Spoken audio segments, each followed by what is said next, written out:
Bonsoir Julie Graziani, merci d'être avec nous. Vous êtes porte-parole du réseau politique L'Avant-Garde. Bonsoir Daniel Simonet. Bonsoir. Porte-parole du parti de gauche. Que vous inspire cette manifestation depuis 5 jours, cette nuit debout, place de la République? 5e nuit consécutive, vous avez raison de le rappeler. Alors moi j'ai vu les slogans préavis de rêve général, le rêve pour tous ou à peu près. Je trouve ça très sympathique. Bon, c'est mignon. Est-ce que c'est très sérieux? Bah, je sais pas, vous dites non, ça l'est pas? Non, franchement, ça l'est pas. Ça l'est pas? Non, vous, franchement, ça l'est pas.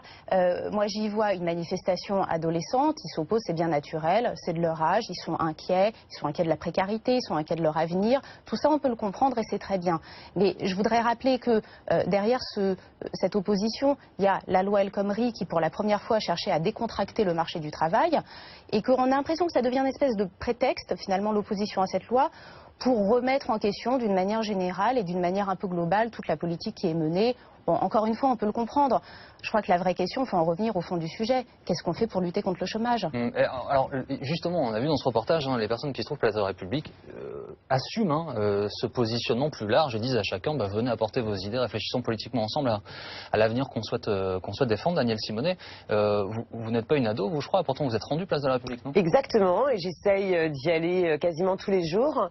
Il y a, à travers ce mouvement, il y a beaucoup d'espoir, il y a la volonté de repenser et de réinventer. Donc évidemment, le point de départ a été le rejet de la loi El Khomri et la mobilisation très forte des précédentes manifestations qui fait qu'un collectif, leur faire peur, initié notamment autour du journal Fakir et de François Ruffin qui a sorti ce superbe film que je conseille à toutes et à tous d'aller voir, Merci Patron, et bien avec le succès autour de ce film, le souhait, dès le 31 au soir, de ne pas rentrer chez soi et de pouvoir ouvrir un vrai espace de débat. Et ce qui est vraiment intéressant dans le mouvement Nuit debout, c'est que vous avez un mouvement extrêmement démocratique qui est indépendant, totalement indépendant des partis politiques et apartidaire, et qui permet à la fois un cadre de débat bien plus large que la question de la loi El Khomri, un cadre de débat de remise en cause à la fois de toutes les logiques d'austérité, de précarité, mais aussi de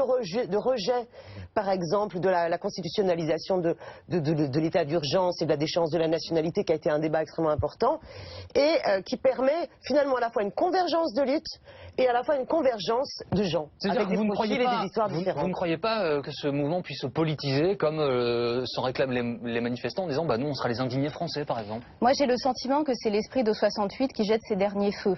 Et c'est pour ça qu'on voit cette conjonction entre madame, qui a probablement mené des luttes par le passé, et ces jeunes aujourd'hui. J'étais pas née en 68, Moi non plus. Qui sont une petite partie de la jeunesse, il ne faut pas l'oublier non plus. C'est cette petite partie de la jeunesse qui est extrêmement politisée, extrêmement militante. Non, il y a toutes les générations à Nuit debout, place de la République. Oui, enfin, le côté qui se veut horizontal, informel, en réalité, ne nous leurrons pas. C'est un mouvement structuré, organisé depuis fin février, avec des gens qui sont derrière, les syndicats, la gauche, enfin voilà, tous ces mouvements qu'on retrouve habituellement. Donc il ne faut pas être trop naïf avec la pseudo-spontanéité de ce mouvement. C'est vrai ça? Il y a des gens à la manette derrière?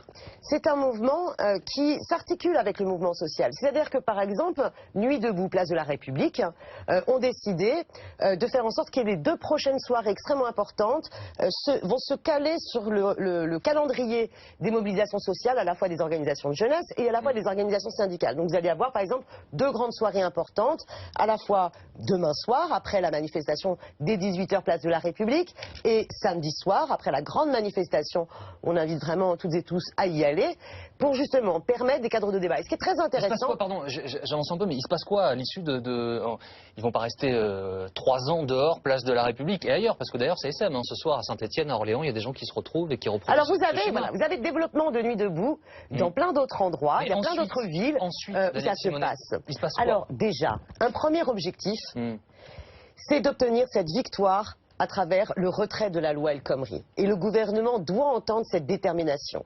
Et cette détermination qui fait que les hommes et les femmes se retrouvent sur les places de la République pour ne serait-ce que prendre le temps de repenser le rapport au travail, contribuer. On parlait tout à l'heure de convergence des luttes. Vous avez maintenant les agriculteurs, à travers la Confédération paysanne, qui viennent. Moi, j'espère que les taxis, par exemple, qui luttent en ce moment contre l'ubérisation de la société, j'espère qu'ils vont pouvoir aussi venir s'exprimer. Julie Graziani, vous voyez ça comment? Non, mais ça me fait un peu bondir. Je rappelle que Uber donne des emplois à un nombre considérable de ne jeunes donne en banlieue. aucun emploi. Uber ne salarie personne. Encore une fois, je comprends le ras-le-bol. Je trouve ça sympathique la manière dont ça s'exprime. Sur la forme de l'expression, d'ailleurs, ils n'ont rien inventé parce que le côté on reste debout toute la nuit, ça a été inventé par les sentinelles et les veilleurs au moment de la loi Taubira. Donc c'est bien, ils copient un peu ce mouvement, mais encore une fois, je trouve ça très les prises de sympathique. place pendant les révolutions citoyennes. Le fond du sujet. Et moi, je pense qu'on ne doit pas s'opposer à quelque chose sans proposer autre chose. Et aujourd'hui, le sujet, c'est pas comment est-ce qu'on renforce les droits des salariés au travail, c'est comment est-ce qu'on fait accéder à l'intérieur du marché du travail un certain nombre de gens qui en sont exclus. Pour le coup, Julie Graziani, dans ces nuits, là, au cours de ces nuits, il y a des assemblées générales et pour le coup, ça débat. Et il y a des gens qui proposent des idées, des citoyens qui viennent confronter leur point de vue. Ah mais on peut débattre très longtemps, on peut confronter tous les points de vue. Il n'en reste pas moins qu'à un moment donné, il faut aussi légiférer et avancer dans une direction. Et cette direction, c'est le principe de réalité. J'en suis la première désolée. Je voudrais qu'on vive dans un monde encore où on a de l'argent à redistribuer, où on puisse renforcer encore davantage les droits des salariés. 80 milliards d'évasion fiscale, il y en a de l'argent. Ce n'est plus comme ça. Aujourd'hui, c'est la précarité pour tous, oui, pour moi, pour les autres, parce que le travail est précaire, c'est ainsi. Donc encore une fois, la question, c'est comment est-ce qu'on fait accéder tous ceux qui sont exclus du CDI au marché du travail, même si ça passe par des formes précaires. Vous croyez à quelque chose de concret, Daniel Simonet? Je reviens un peu à mon... Pardon, c'est ma marotte, mais est-ce que vous croyez à quelque chose, à l'émergence d'un mouvement, de propositions concrètes sur lesquelles le débat politique puisse avancer et peut-être pour rejoindre Julie Graziani, sur lequel les députés puissent légiférer un jour, quelque chose qui soit sorti de ses places? Je voudrais d'abord réagir à ce que je viens d'entendre.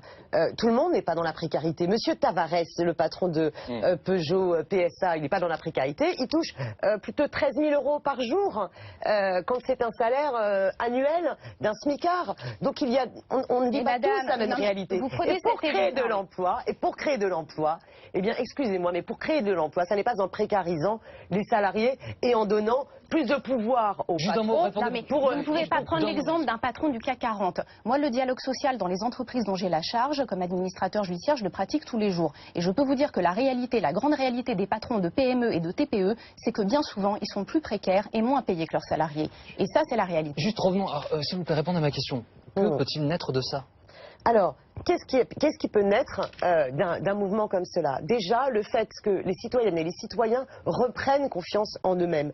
Monsieur Lordon, qui était venu place de la République participer à Nuit debout, notamment avait des paroles assez fortes, notamment sur l'enjeu de la convocation d'une constituante. Il y a aussi une aspiration à redéfinir la politique. Et je trouve ça très important. Car on le voit bien à travers les révélations aujourd'hui sur l'ensemble exactement, sur l'ensemble de la fraude fiscale. On voit bien qu'on est dans une situation d'un système totalement oligarchique où il y a une collusion d'intérêts entre un certain pouvoir politique, économique, médiatique. Et donc il y a besoin à un moment donné de repasser par la définition par le peuple des règles de fonctionnement.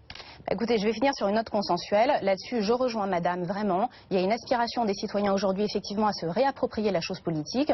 On n'est peut-être pas d'accord sur l'objectif, mais en tout cas sur la méthode, que la société civile se prenne en main et vienne un peu challenger les politiques sur leur terrain. Je trouve ça très bien. C'est aussi ce à quoi s'emploie l'avant-garde. Vous allez à la place de la République tout à l'heure ou pas? Non, je rentre chez moi. Ah, vous n'avez pas envie d'aller discuter avec eux? J'ai beaucoup de travail demain pour sauver des emplois, de vrais salariés et faire accéder aussi dans des entreprises ceux qui ne sont pas d'emploi aujourd'hui. Et ça, c'est du concret.